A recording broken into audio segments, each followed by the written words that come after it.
Здравствуйте, дорогие друзья! Вы на канале LifeKZ. За кадром Ренат Кибраев. Рядом со мной сейчас находится Денис, гражданский активист и блогер города Туркестан. И я, Валерий Кудрявцев. Сейчас мы находимся в городе Туркестан. Рядом с нами находится огромное количество людей, у которых огромная на самом деле проблема. Дело в том, что данные люди в 2005-2006 году получили определенное количество участков. На данных участках они начали вести строительные работы, которые были одобрены ранее на тот момент действующим акимом и его аппаратом. Люди начали строить дома, которые вы сейчас наблюдаете. Вот все эти дома построены непосредственно данными людьми. Но когда уже наконец-то были построены дома, появилась новая проблема. А проблема заключается в том, что теперь они не могут узаконить свои дома. Қазақша айтамын. Біз мына Тоқаев жолдасқа осыншама халық бәріміздің шағымызды қабылдаса екен дейміз. Біздің мына жер аумағымыз 1000 гектар жерді шаумақты алып тұрады. Түркістан қаласы Иса ауылы ортақ елді мекенінде орналасқан осы жерімізді бізге заңдастырып беруін сұраймыз. Бұл жерде біздің шешім болғанменен әлі госакты шығарылған жоқ. 1905 жылы алынған госакты мына шешім 2005 жылы жазылған госакты. Содан әлі біз осы бір госак шешімменен отырмыз. Біз үйлеріміздің бәрін тұрғызып қойғанбыз. Енді бала шағамызды осы үйге шотқа тұрғызу үшін мына сомнан қағаз алайын десе бізді сомға тұрғызбайды. Өйткені документіміз жоқ. Бізге кіргізбейді ішке. Өйткені бізге мына үйдің құжаты керек. Сосын бар тіркейміз дейді. Бала шағамыз тіркеусіз жүр қазір. Тіркелетін жер үйіміз жоқ. Өтініш осы бізге Тоқаевқа өтінішімізді естіп айтамыз. Мына бізде 2005 жылы алған Қандалаев деген әкімнен алғанбыз осы шешімді. Осыны бізге шешіп беруін сұраймыз.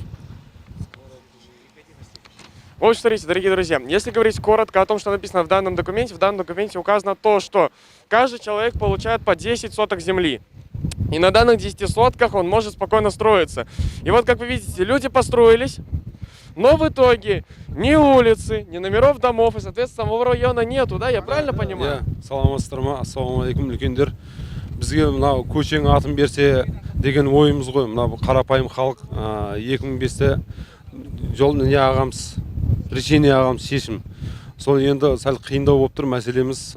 Соған қарастырып берсеңіздер, көше берсеңіздер. Осы тұрғындар біразы айтыр баласынан жыртып, баласынан аузынан алып жерді үй салдық. Осылар көше берсеңіз.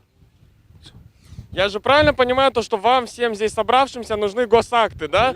Вам нужен главный госакт. Құрметті ашпа девасың? Говорите. Аша берейін ба?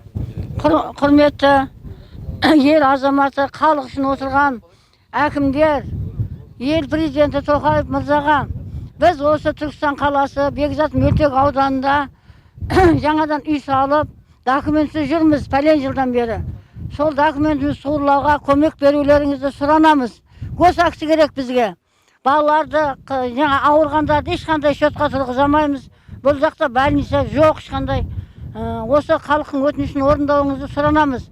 Госакты жоқ, адам далада отқанмен бірдей. Госакты беріңіздер. Біз сол жөнінде басқа айтарымыз жоқ. Халықтың үндеуін тойлауларыңызды сұранамыз.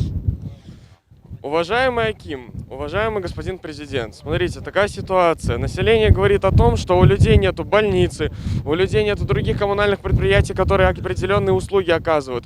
То есть, по сути дела, из-за того, что данные дома сейчас юридически не утверждены, не существует вообще района. А раз нету района, соответственно, у людей нету больниц, которые вам необходимы, да?